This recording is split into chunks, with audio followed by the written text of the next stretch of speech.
Welcome back to Solentha Stories. Let's fuel your day with some intense passion and non-stop excitement. Grab your gear, we're moving into the story now. At 2:47 a.m. my husband's message lit up my phone. "I'm at Claire's house. Pick me up or it's over." I said it's over then. A minute later I forwarded his location to Claire's husband. By morning my ex was on my doorstep, teary, desperate and homeless. That's when I realized peace tastes better than revenge. "Your husband is at my house with my wife." Ryan Fitzgerald's voice came through my phone at 2:48 a.m., exactly 1 minute after I'd forwarded Sean's location to him. I'd been expecting Sean to call to beg to explain why he'd sent that ultimatum from Claire's house. Instead I got Ryan calling from Dubai International Airport, his voice steady despite what I'd just revealed. "How long have you known?" he asked. "About 60 seconds longer than you," I replied, staring at Sean's message still glowing on my screen. "Pick me up or it's over." We both knew it had been over for months. This was just the official notification. The strange thing was, 3 weeks earlier, I'd sat next to Sean at my mother's dining table, still pretending we had something worth saving. That Sunday dinner haunts me now. Not because of what happened but because of how hard I was still trying to unsee the obvious. My mother Dorothy had made her famous pot roast, the one she only made for special occasions, and she kept going on about how perfect Sean and I were together. 4 years next month," she'd said, raising her glass of wine. "You two restore my faith in marriage." Sean had squeezed my hand under the table, his palm damp with what I now know was guilt. His phone buzzed every few minutes, and each time he'd glance at it, type a quick response with his free hand, then return to carving meat like nothing was pulling him away from us. But I saw how his shoulders tensed with each message, how his laugh at my brother Tom's fishing stories came a beat too late, forced and hollow. Before we continue with this story of betrayal and ultimate liberation, if you believe women deserve better than 2:47 a.m. ultimatums from cheating husbands, please consider subscribing. It's free and helps these important stories reach others who need them. That morning I'd found the receipt while doing laundry. Moat and Chandon, $127.43, purchased at 11:47 p.m. the previous Tuesday. He told me he was dealing with a server crash at the office that night. The paper was creased from being shoved deep in his jacket pocket, like evidence hidden in haste. I'd stood in our bedroom holding it, feeling something fundamental shift in my chest. Not heartbreak, not yet. Just the cold recognition that I'd been willfully blind. I tucked the receipt in my purse and said nothing during dinner. Watched him perform the role of devoted husband while my family ate it up. He refilled my wine glass without being asked, told the story about how we'd met at that gallery opening 5 years ago, his hand on my shoulder as he described falling for me instantly. My mother smiled so wide. My father nodded approvingly.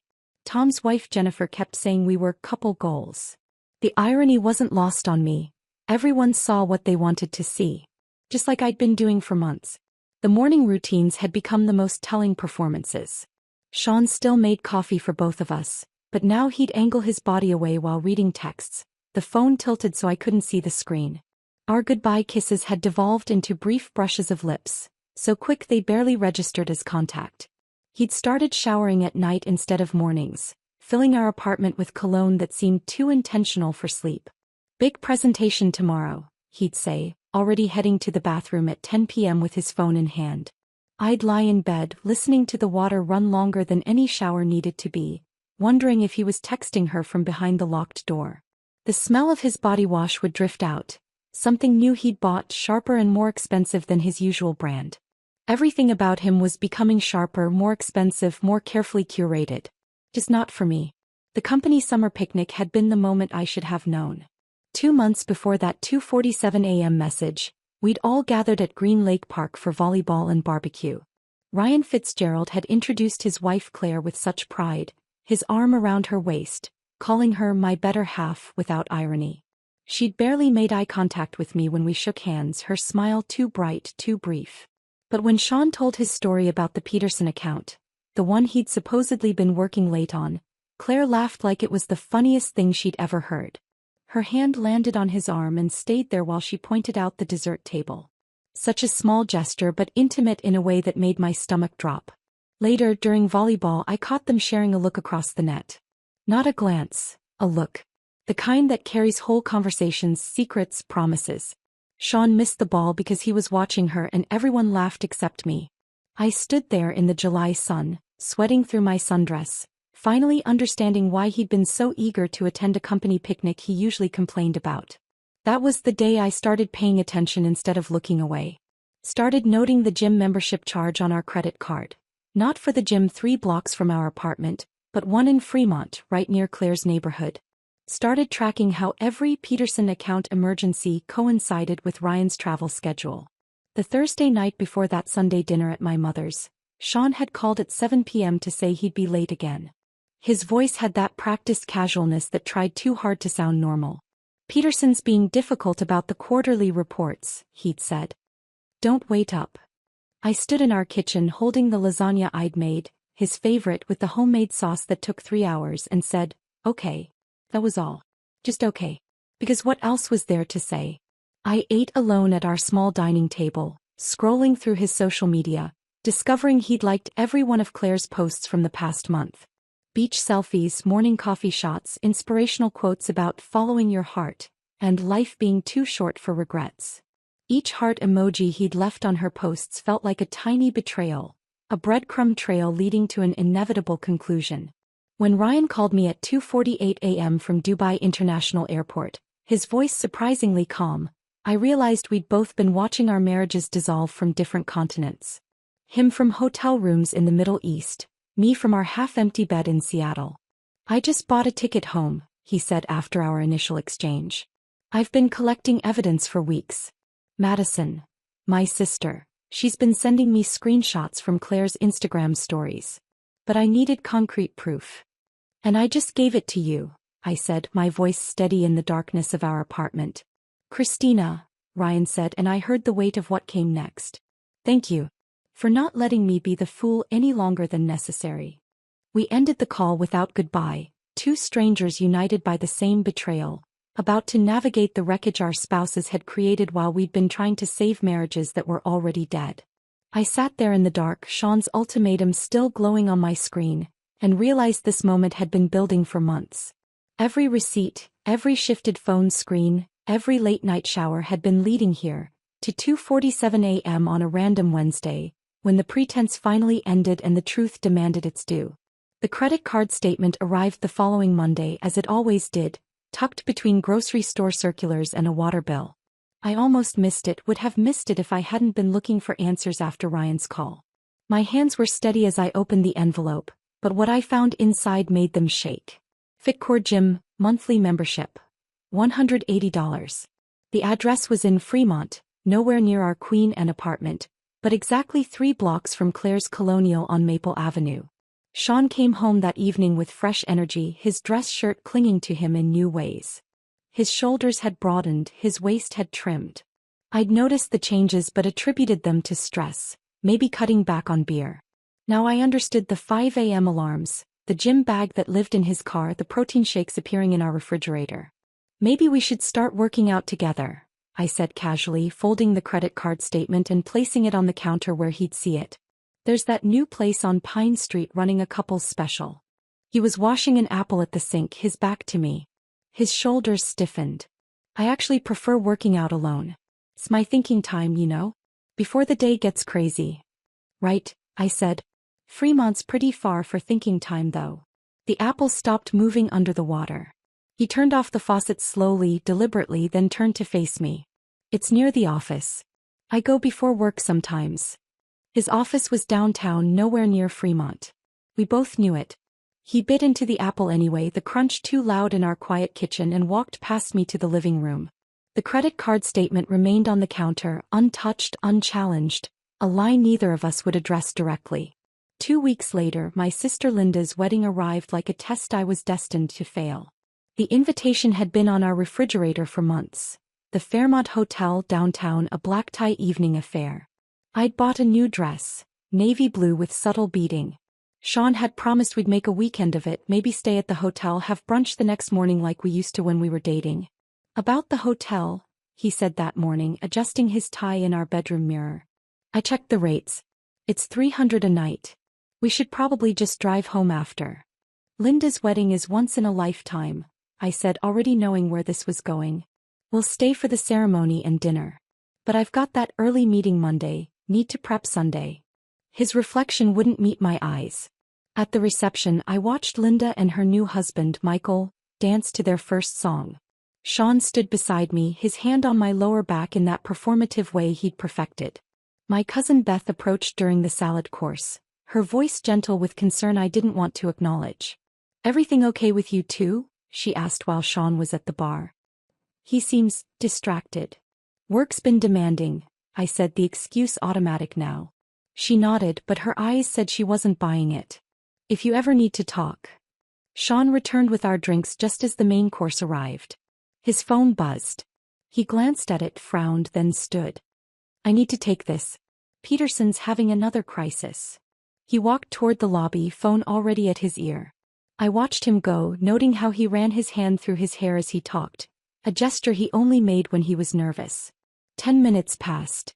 15. Our food grew cold. When he returned, his hair was slightly messed, his shirt untucked on one side. "Peterson okay?" I asked. "Yeah, just needed to talk through some numbers." He sat down, immediately checking his phone again. 2 more times during the reception he stepped out for urgent calls. Each time returning with some small detail out of place. His collar adjusted differently, a faint smell of perfume that wasn't mine, his wedding ring turned slightly on his finger as if it had been removed and hastily replaced. During Linda's bouquet toss, while all the single women gathered on the dance floor, Beth stood beside me at our table. "Sean's been gone a while," she observed. "He'd left for his third call 20 minutes ago." Through the ballroom windows I could see him in the lobby, pacing while on his phone, gesturing with his free hand. Not the movements of someone discussing spreadsheets. "Christina," Beth said softly, "you deserve better than whatever this is." I wanted to tell her she was wrong, that she didn't understand the pressure Sean was under, that work really was demanding. But the words wouldn't come. Instead, I watched my husband through the glass, wondering who was on the other end of that call, who was worth missing my sister's wedding for. The next Thursday, book club ran short. We'd read a thriller about a woman who discovers her husband's double life, and the discussion had been uncomfortably pointed, with too many sympathetic glances in my direction. I left early, claiming a headache, and drove home in silence. Our apartment windows were glowing when I pulled up, which was odd since Sean had texted earlier about working late again. I climbed the stairs quietly, my key sliding into the lock without sound. The door opened to reveal Sean on the couch with his laptop, video chatting with someone. The screen faced away from me, but I could hear a woman's laugh. Bright, familiar. The moment he saw me, he slammed the laptop shut so hard I thought he might have cracked the screen. "You're home early," he said, standing too quickly.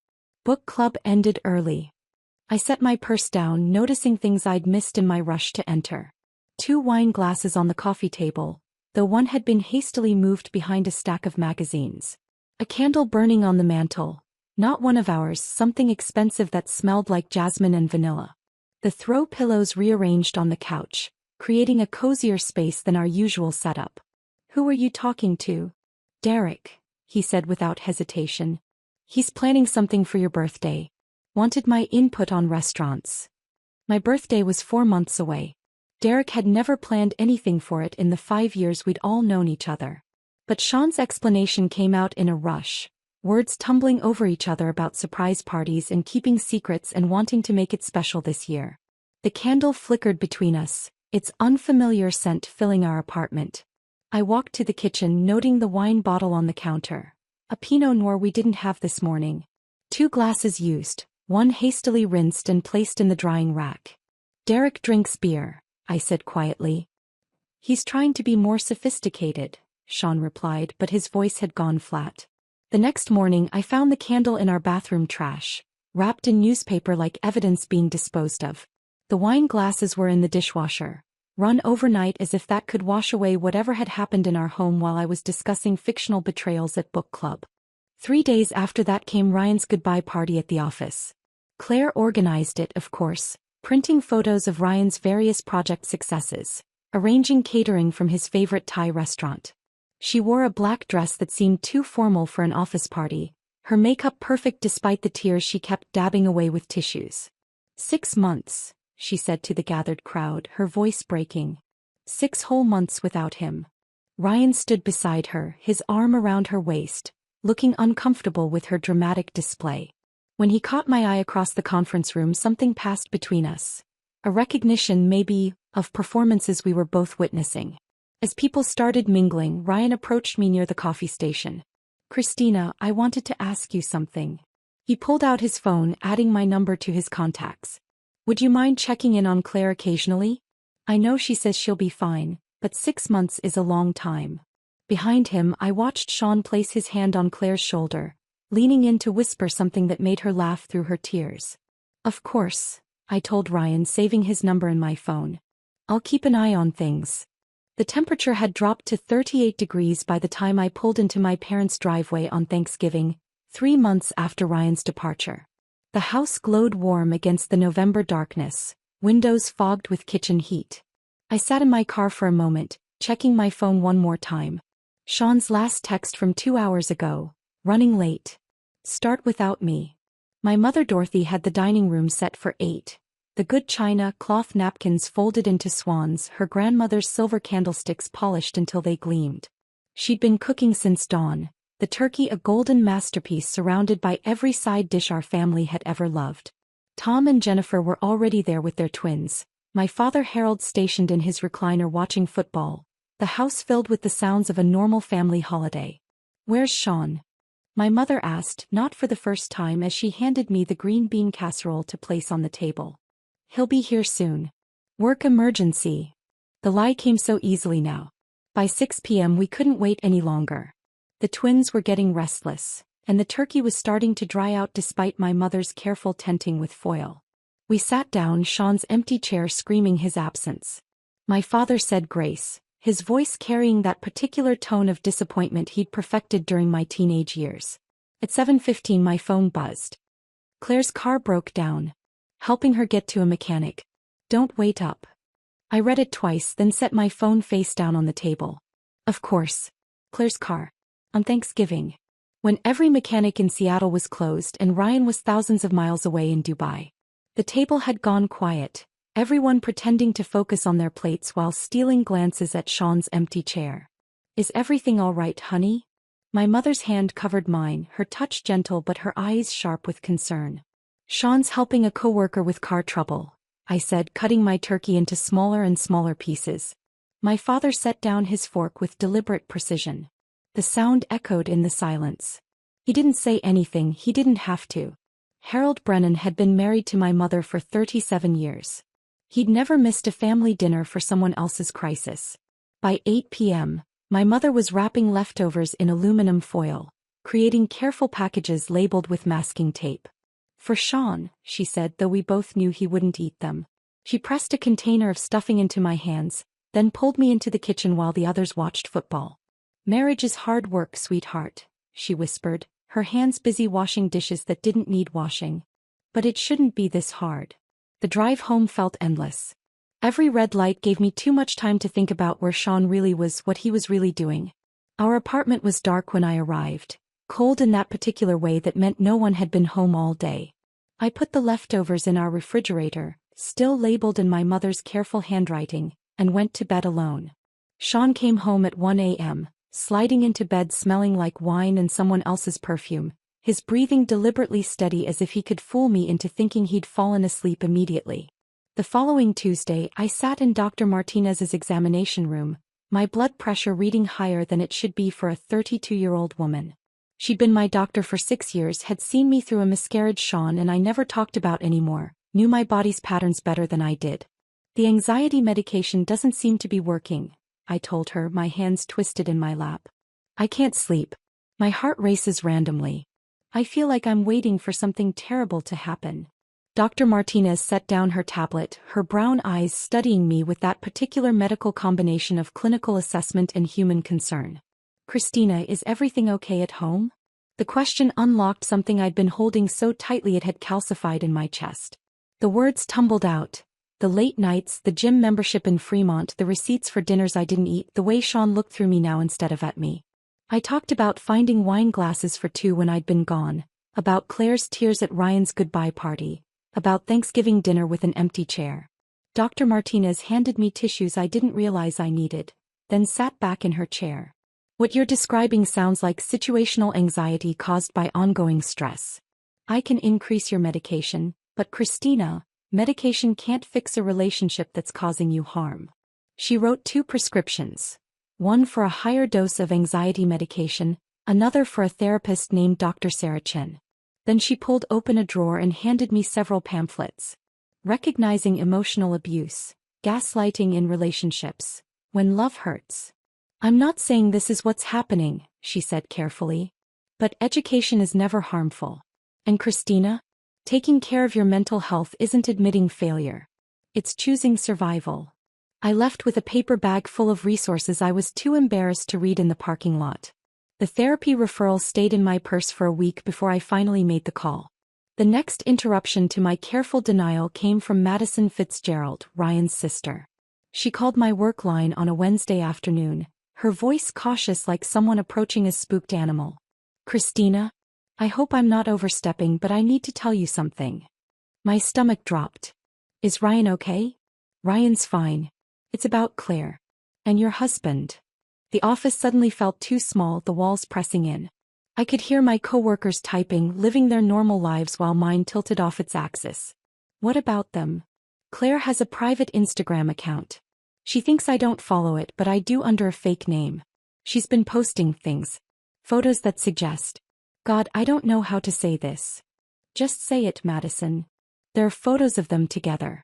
Captions about finding happiness in unexpected places and, when you know you know. I took screenshots. I can send them if you want, or we could meet for coffee and... No. The word came out sharper than intended. I mean, thank you, but I can't. Not yet. Madison was quiet for a moment. I understand. But Christina? You're not crazy. What you're suspecting. Real. And when you're ready to see the proof, I'll be here. After she hung up, I sat at my desk, staring at my computer screen without seeing it. Janet from accounting stopped by to drop off some reports and found me like that, frozen. Honey, you okay? She asked, and something in her tone suggested she already knew the answer. By the time the corporate Christmas party rolled around 2 weeks later, I'd stopped pretending even to myself. The venue was beautiful. The Fairmont's ballroom decked in gold and silver, a jazz quartet playing standards, an open bar that Sean visited with increasing frequency. I wore a red dress I'd bought specifically to remind him I existed, but he barely glanced at me when I emerged from the bathroom at home. We arrived separately. He'd gone straight from work while I went home to change. When I walked in, I spotted them immediately. Sean and Claire by the dessert table, her hand on his chest, laughing at something he'd whispered in her ear. They weren't even trying to hide it anymore. During the CEO's speech about company values and integrity, I watched them drift toward each other like magnets. When the dancing started, they were on the floor for every slow song, his hand too low on her back, her face buried in his shoulder. Our coworkers pretended not to notice, but I caught the glances, the whispered conversations behind hands. Janet appeared at my elbow during "The Way You Look Tonight," pressing a gin and tonic into my hand. My Uber's coming in 20 minutes. You're welcome to share it. I watched my husband sway with another woman to a song we'd danced to at our wedding. Claire's eyes were closed, a small smile on her lips. Sean's wedding ring caught the light as his hand moved up her back. The gold band I'd placed on his finger with such hope now just decorative metal, meaningless. Make it 15 minutes, I told Janet. As we waited outside for the car, the December air sharp enough to cut, Janet squeezed my shoulder. You know the whole office knows, right? We've all been wondering when you'd finally be done with his garbage. I thought about Dr. Martinez's pamphlets, about Madison's offer of screenshots, about my mother's careful leftovers and my father's disappointed silence. About the empty chair at Thanksgiving and the cold bed I'd returned to tonight. The slow unraveling was almost complete. Soon there would be nothing left to untangle. The Uber dropped me at home that night after the Christmas party, and I knew something fundamental had shifted. Not broken, shifted. Like tectonic plates realigning before an earthquake. I stood in our dark apartment, still wearing my red dress that Sean hadn't noticed, and made a decision. If my marriage was going to end, it would be on my terms. Victoria Lawson's office occupied the 17th floor of a glass tower downtown, all clean lines and muted colors that suggested expensive efficiency. I'd found her through a coworker's recommendation, whispered over lunch with the kind of careful tone people use when discussing cancer treatments. The Wednesday after Christmas, I sat across from her mahogany desk, watching her take notes in handwriting so precise it looked printed. "Tell me everything," she said, her reading glasses perched on her nose, pen poised over a legal pad. So I did. The gym membership in Fremont. The missed holidays. The overnight bags packed for late meetings. The Christmas party where they'd danced to our wedding song. Victoria's expression never changed, but her notes filled page after page, occasionally punctuated by small sounds of acknowledgement. "You've been documenting things?" she asked when I finished. I pulled out my phone, showing her the folder I'd created. Screenshots of credit card statements. Photos of receipts. Text messages with timestamps. A spreadsheet tracking Sean's work emergencies against Ryan's travel schedule. They aligned with disturbing precision. Victoria set down her pen and looked at me directly. "Christina, you've been smart. Smarter than most clients who walk through that door. The documentation will help, but we need to protect you financially before he knows what's coming." She explained Washington's divorce laws with the kind of clarity that made complex things simple. Community property. Spousal support. The apartment lease that thankfully bore only my name. A decision I'd made before marriage when my credit was better than Sean's. "You can legally remove him from the lease with 30 days' notice since you're the sole leaseholder," she said, sliding a form across the desk. "I suggest you do it quietly. File it directly with your property management company. Don't tell him until you're ready for him to know." She gave me a list of tasks, each one a small act of revolution. Open my own bank account. Secure important documents. Change passwords on everything. Install security cameras, for safety, she said with a knowing look. Washington is a two-party consent state for audio recording, but video in your own home is perfectly legal. I left her office with a folder full of information and something I hadn't felt in months. Control. The elevator ride down felt like descent into battle, but I was finally armed. The next morning I walked into Chase Bank. Not our usual Bank of America where Sean might know the tellers. The location in Ballard was far enough from our usual routes that I wouldn't run into anyone familiar. The new account specialist, a young woman named Amy with kind eyes and discreet professionalism, didn't ask why I needed an individual account when I mentioned being married. "We see this a lot," she said quietly, fingers flying across her keyboard. "Would you like paperless statements?" "Yes. Everything electronic."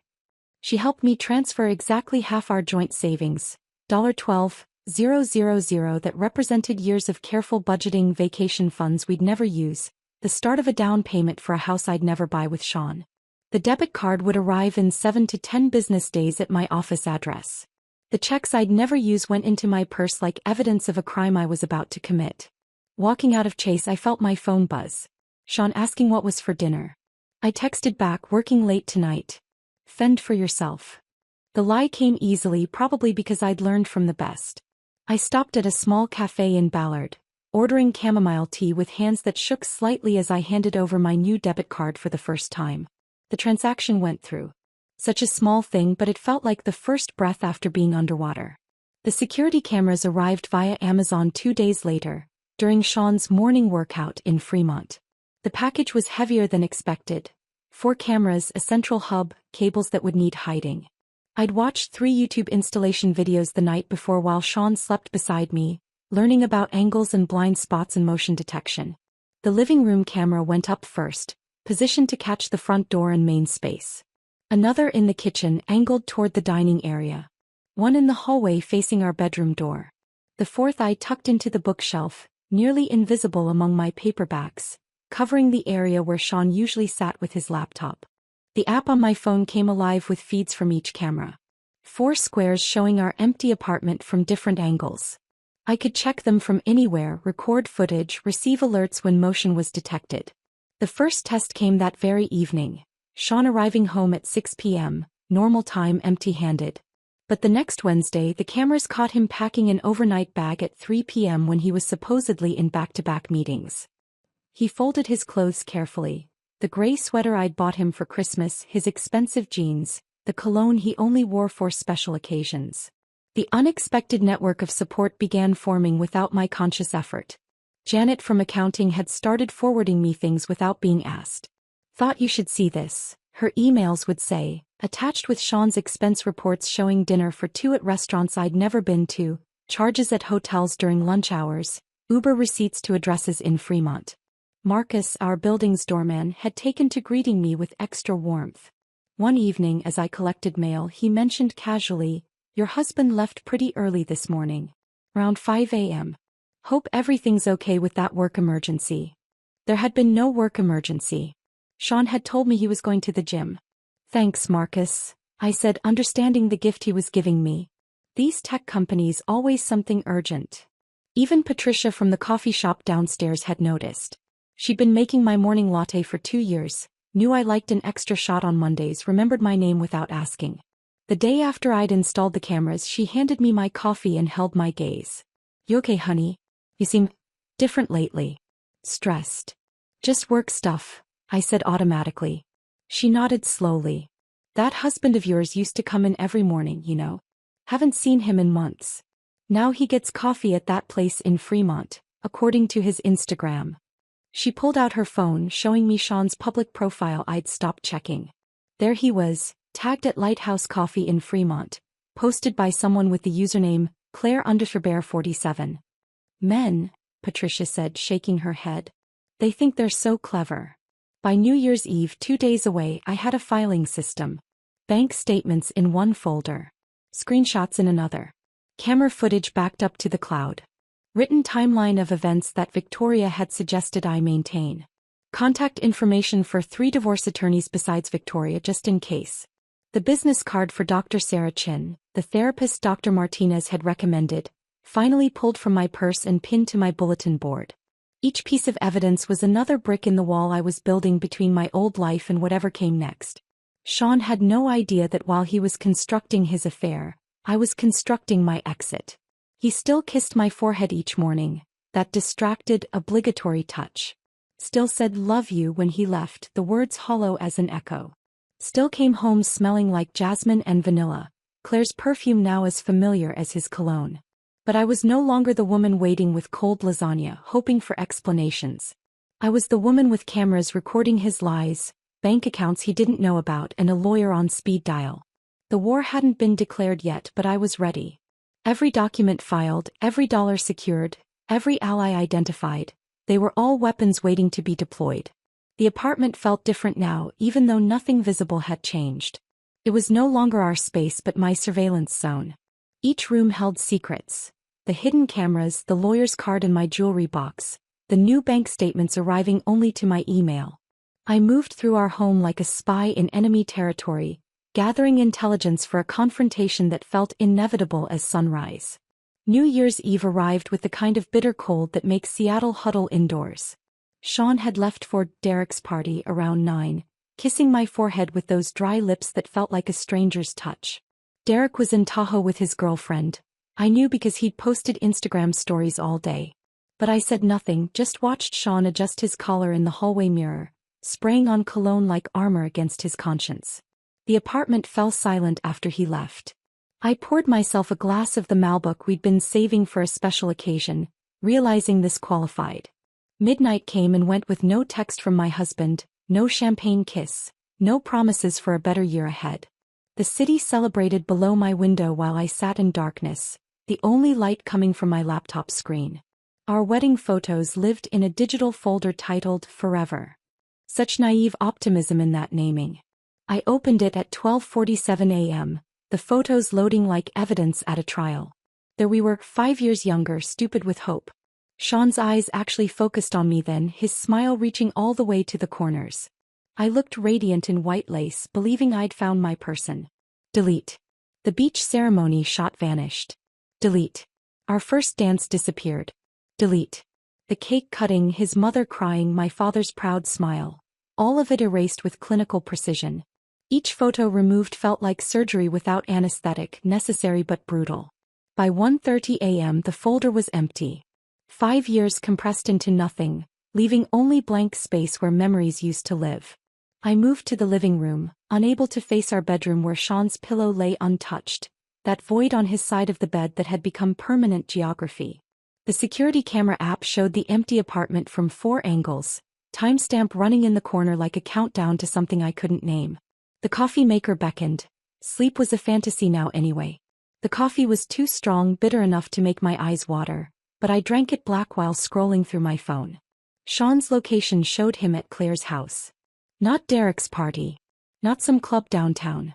Claire's colonial on Maple Avenue where Ryan's photos still decorated the walls, where his baby's nursery waited empty for his return. At 2:15 a.m., I opened my laptop again and pulled up the document I'd been maintaining for Victoria. The timeline of Sean's deception, each entry dated and detailed. The latest entry, January 1st, 12 a.m. Sean claims to be at Derek's party. Derek is in Tahoe. Sean's location shows Maple Avenue, Fremont.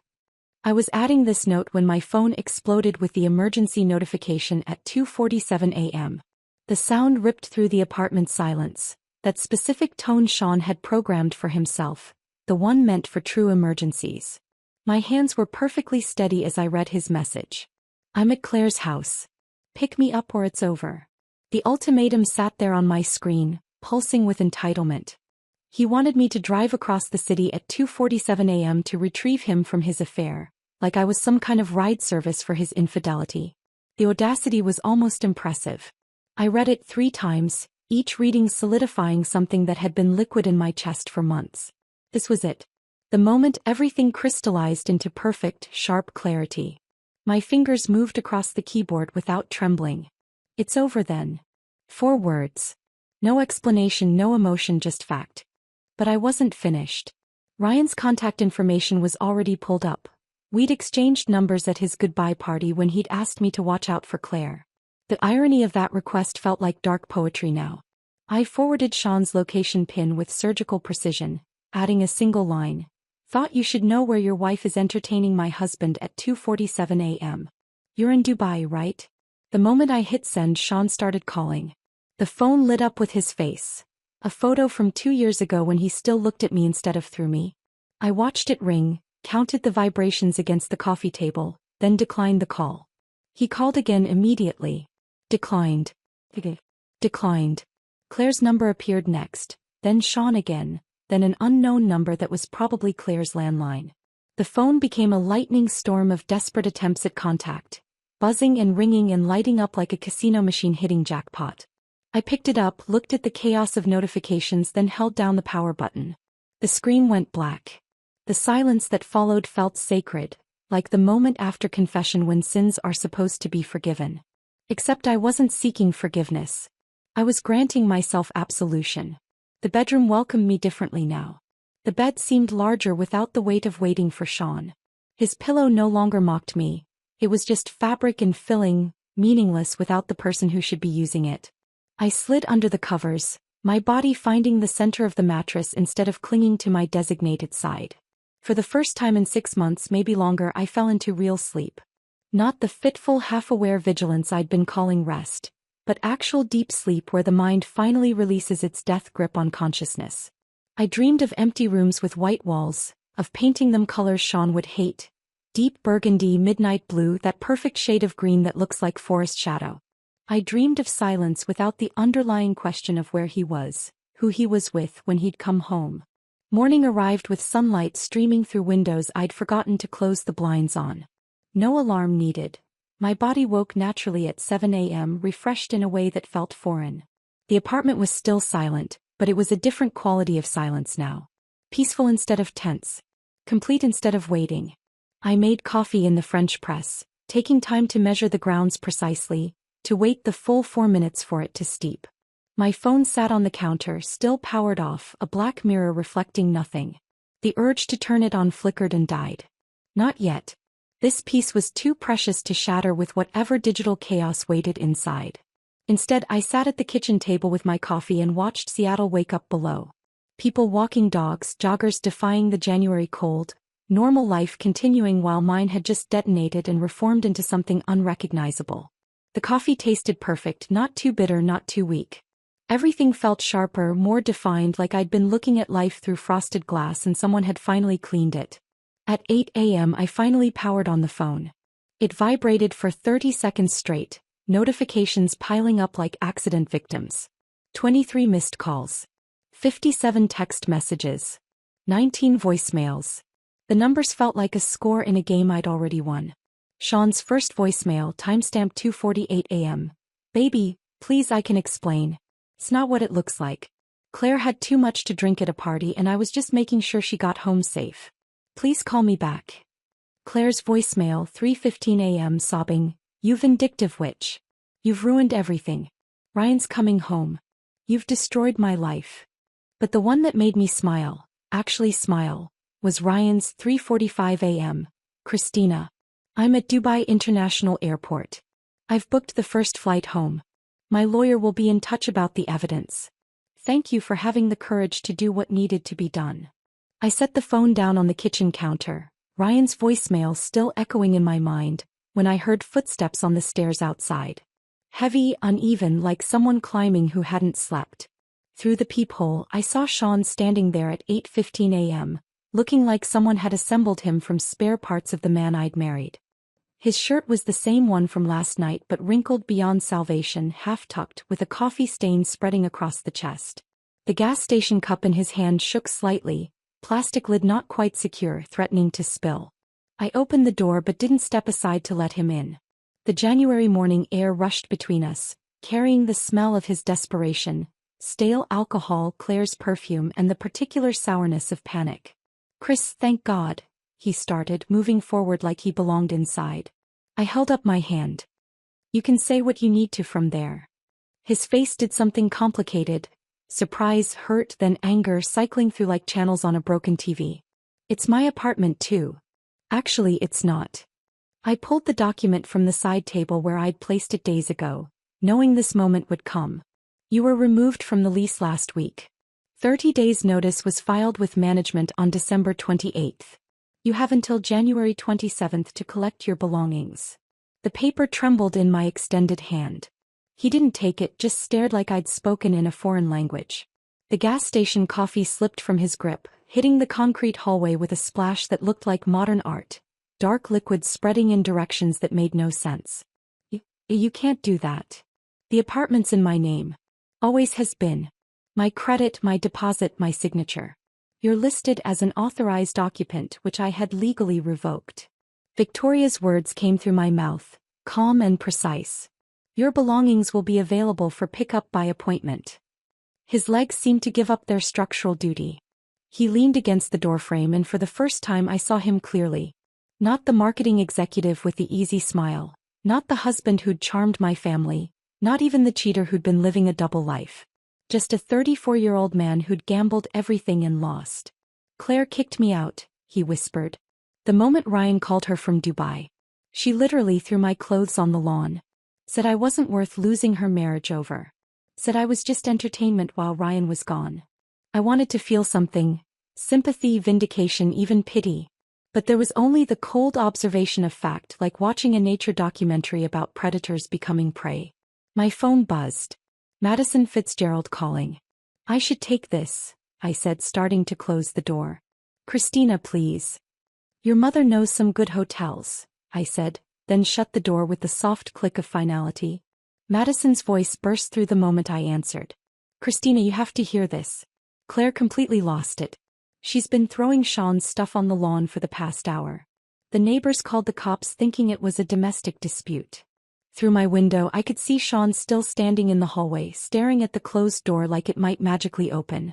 Madison continued, her words tumbling over each other with the breathless quality of someone witnessing a car crash in slow motion. Claire's been playing both sides this whole time. She never intended to leave Ryan, she just wanted attention while he was traveling. She literally called Sean a placeholder in front of the police. Said he was convenient but replaceable. The irony was so perfect it felt scripted. Sean had destroyed our marriage for someone who viewed him as temporary entertainment, a warm body to fill empty space. He'd been having an affair with someone who was also having an affair with him. The best part, Madison said, and I could hear the vindictive satisfaction in her voice, is that Ryan's already contacted a divorce attorney from the airport. Claire's about to lose everything. The house is in his name, the cars, even her credit cards are all authorized user status on his accounts. After Madison hung up, I made myself breakfast. Real breakfast, scrambled eggs, toast, orange juice. Not the coffee and anxiety diet I'd been surviving on for months. I was halfway through eating when my phone rang. Jennifer Colton, HR director at Sean's company. At our company technically, though I worked in a different department. Christina, I apologize for calling on a holiday, but this is urgent. We've received some concerning information about expense report irregularities involving Sean and Claire Fitzgerald. I understand you might have documentation that could help our investigation. I set down my fork. What kind of documentation? Receipts, credit card statements, anything showing personal expenses charged to company accounts. We've received an anonymous tip with Instagram screenshots, but we need to verify the timeline. Anonymous tip. Madison had been busy. I have everything, I said. Dates, amounts, locations. All cross-referenced with supposed client meetings that never happened. Jennifer's relief was audible. Could you email those to me today? We're opening a formal investigation Monday morning. I spent the next hour compiling everything. Every receipt from the Fremont gym. Every dinner charge from evenings Sean claimed to be working. The pattern was damning. Over 6 months of systematic fraud, using company resources to fund an affair. The timestamp showed my email sent at 10:47 a.m. By 11:30, Sean's mother Patricia was calling. I almost didn't answer, but something made me want to hear what she'd say.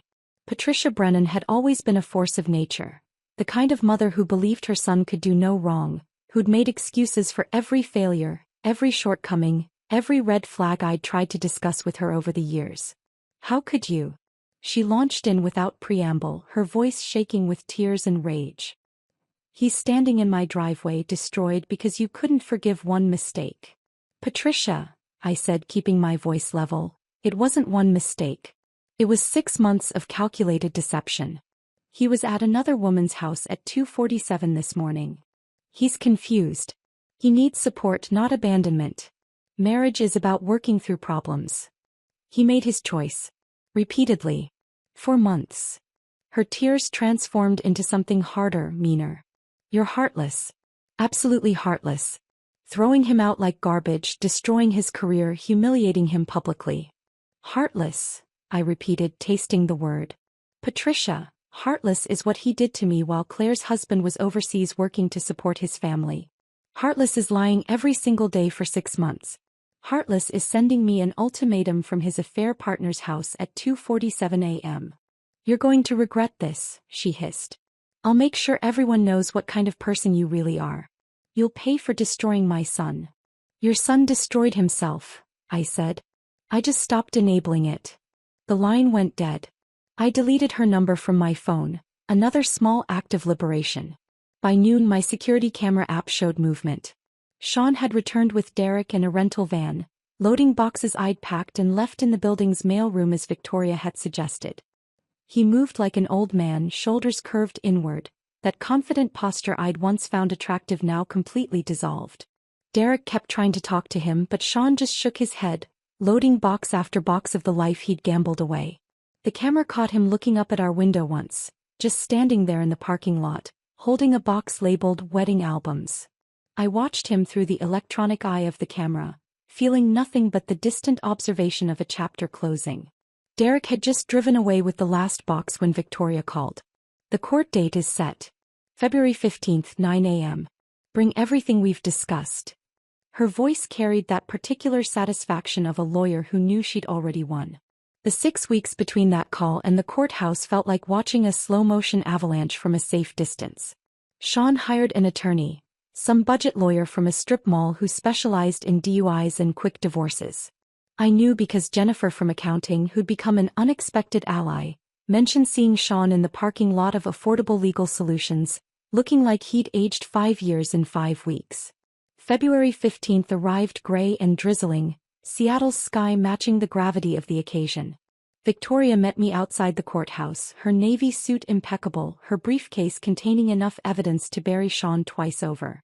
She'd organized everything into labeled folders: financial records, credit card statements, the Instagram screenshots Madison had provided, even the security camera footage of Sean packing overnight bags for his late meetings. His attorney tried to argue for spousal support, Victoria mentioned as we climbed the courthouse steps. I laughed. Actually laughed. Then I sent him the fraud documentation. The courtroom was smaller than I'd expected, more office than theater. Sean sat at the opposite table, wearing the same suit he'd worn to our wedding. I recognized the tiny wine stain on the sleeve from when my Uncle Robert had gotten enthusiastic during his toast. His attorney, a nervous-looking man named Gary something, shuffled papers like he was looking for a miracle between the pages. Judge Patricia Nakamura presided with the kind of no-nonsense energy that suggested she'd seen every possible version of marital disaster. Victoria presented our case with surgical precision. Each receipt projected on a screen. Each Instagram screenshot time-stamped and verified. The credit card charges to hotels during lunch hours. The gym membership in Fremont. The systematic pattern of deception laid out like a map of betrayal. Your Honor, Victoria said, placing another folder on the judge's bench. The respondent used marital assets to fund his extramarital relationship. Washington law is clear on dissipation of assets. Every dinner, every hotel room, every gift purchased for Ms. Fitzgerald represents money stolen from the marital estate. Sean's attorney tried to object, argue, minimize. But what defense could stand against receipts, screenshots, and Sean's own expense reports showing he'd charged affair dinners as client meetings? Judge Nakamura's expression grew colder with each piece of evidence. When Victoria showed the security footage of Sean packing bags while claiming to work late, the judge actually shook her head. Mr. Brennan, she said, looking directly at Sean, did you believe your wife wouldn't notice $18,000 in unexplained charges over 6 months? Sean mumbled something about stress and mistakes. The judge cut him off. These aren't mistakes. This is systematic deception and financial fraud against your spouse. The ruling was everything Victoria had promised. The apartment remained mine. The savings mine. Half of Sean's 401k transferred to me. He kept his personal debt, including the credit cards he'd hidden, the ones he'd used for hotel rooms and weekend trips with Claire. The judge even ordered him to pay my attorney fees. Another $8,000 he didn't have. Petition for dissolution granted, Judge Nakamura announced. This marriage is dissolved. Walking out of that courthouse officially divorced, felt like stepping out of a dark theater into daylight. Victoria shook my hand, told me I'd been the ideal client. Organized, rational, with evidence that made her job easy. Sean stood by his car in the parking lot, looking at papers his attorney had given him. For a moment, our eyes met across the rain-slicked asphalt. Then I got into my car and drove away, leaving him standing there like a memorial to his own destruction. 2 months later, March brought unexpected sunshine and a text from Ryan Fitzgerald. Coffee? I owe you a proper thank you. We met at a small place in Wallingford, neutral territory away from both our old lives. Ryan looked healthier than I'd expected. Dubai's sun had given him color, and the absence of Claire's chaos had restored something younger in his face. He stood when I arrived, a gesture Sean had stopped making years ago. You saved my life, he said without preamble once we'd ordered. I would have spent years funding her affairs, thinking I was the problem. We saved each other, I corrected. Your call at 2:48 a.m. confirmed I wasn't losing my mind. He laughed, not bitter but genuinely amused. Claire's still posting on Instagram. Motivational quotes about rising from ashes and finding yourself through adversity. She's living with her mother in Tacoma, working part-time at a yoga studio. I pulled out my phone, showing him Sean's latest LinkedIn post about professional pivots and learning from failure. We both laughed then, the free sound of people who'd survived the same storm.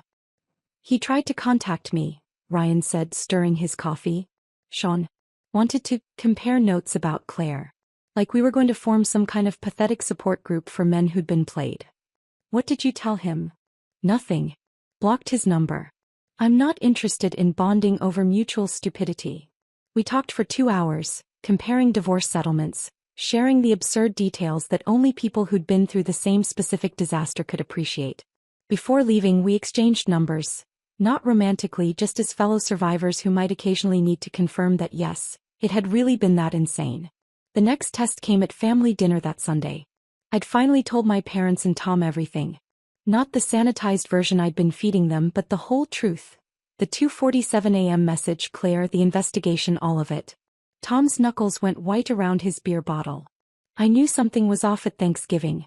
I should have. You couldn't have done anything, I interrupted. My mother had gone through her own stages of processing. First, disappointment that the marriage had failed. Then, as the details emerged, a transformation into protective fury I hadn't seen since high school when a teacher had unfairly failed me. I'm updating the Christmas card photos, she announced over dessert. Already removed him from the last 3 years. Photo editing is wonderful these days. Mom, you don't have to erase history. Yes, I do. He erased himself from this family the moment he chose another woman over my daughter. My father raised his wine glass. To Christina's freedom. They all raised their glasses. Tom, Jennifer, even the twins with their juice boxes. The warmth of their support filled spaces in my chest I hadn't realized were cold. 3 weeks after that dinner, I ran into Derek at Whole Foods. Sean's best friend, former best friend, looked uncomfortable between the organic produce and our unexpected encounter. He was buying ingredients for what looked like a dinner party.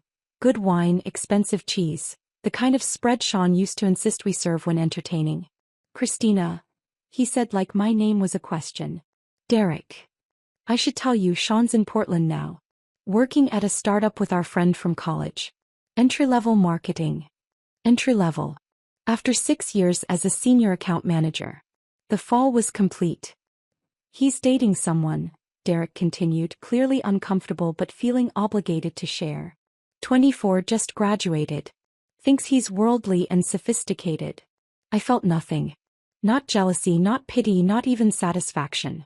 Just the neutral observation of information that no longer affected my life. I hope she's smarter than I was, I said, meaning it. Derek shifted his weight. He talks about you sometimes. Says he wants closure to explain. There's nothing to explain. And closure isn't something he gets to take from me. It's something I gave myself at 2:47 a.m. when I chose to stop participating in his games. I left Derek standing there with his party supplies, understanding finally that indifference was the most complete form of closure possible. The Whole Foods encounter with Derek lingered for about 10 minutes before dissolving like sugar in rain. I finished my shopping, bought myself flowers, yellow tulips that had nothing to do with anyone but me, and drove home to the apartment that had become my sanctuary. The May afternoon stretched golden through my windows, and I opened them wide to let the city sounds mix with my music. 6 months. 6 months since that 2:47 a.m. message had cracked my life open like an egg, letting something new and unexpected emerge. I'd started taking pottery classes on Thursdays, my hands learning to shape clay into bowls and vases that were imperfect but mine. I joined a hiking group that met Sunday mornings, discovering trails I'd never explored during my married years when weekends meant waiting for Sean to decide our plans. The first Saturday of June arrived with unusual sunshine, the kind that brings all of Seattle outdoors. Pike Place Market bloomed with crowds, and I wandered through slowly, no schedule pressing me forward. The flower vendors called out prices, their buckets full of peonies and roses. I was examining sunflowers, their faces broad and unapologetic, when I felt that particular shift in air that means someone is staring. Sean stood 20 feet away, near the fish-throwing station, his hand on the lower back of a young woman who looked fresh out of college. She had that shine of untested optimism, gazing up at him while he pointed at something in the market. Her sundress was the kind of hopeful yellow that suggested she believed in happy endings. I recognized her expression. It was mine from 5 years ago, before I learned that some men treat love like a convenience store, taking what they need and leaving when something better opens down the street. He saw me. His hand dropped from her back, his body turning slightly toward me like a compass finding north. For a moment I thought he might approach, might try to create some scene from a movie where exes exchange meaningful words. His mouth opened, forming the shape of my name. I turned back to the sunflowers. "I'll take 6, I told the vendor, pulling cash from my wallet. Behind me I could feel Sean's presence like weather changing, but I didn't turn around. The vendor wrapped my sunflowers in brown paper, tied them with twine, and handed them over with a smile. I walked past the fish throwers, through the crowd where Sean still stood frozen, his new girlfriend now tugging at his arm with questions I could imagine but didn't care to hear. My indifference wasn't performed. It was as real as the sunflowers in my arms, as solid as the ground beneath my feet. Sean had become a stranger whose story no longer intersected with mine, and that truth tasted like freedom. Monday morning brought Jennifer Colton to my office. Not my cubicle but my actual office, the promotion having materialized in April like a reward for surviving with grace. The board met Friday, she said, closing the door behind her. They're creating a new position, Director of Compliance and Ethics. The job is yours if you want it. I set down my coffee carefully. Why me? Because you handled the investigation with complete professionalism while your personal life was imploding. Because you maintained your work quality when lesser people would have collapsed.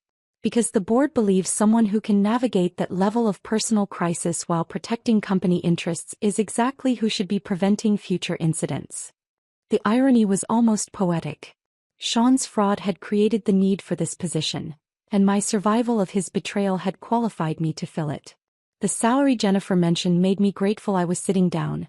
Enough to not just survive but actually thrive, to travel, to save, to never again be financially dependent on anyone. There's one more thing, Jennifer added. The corner office on 17 is yours. The one overlooking Elliott Bay. After she left, I stood in what would be my new office, watching ferries cross the water like slow-moving promises. Success tasted different when you'd earned it, not in spite of disaster but because of how you'd handled it. Every spreadsheet I'd completed while my marriage crumbled, every meeting I'd run while my life rearranged itself, it had all counted.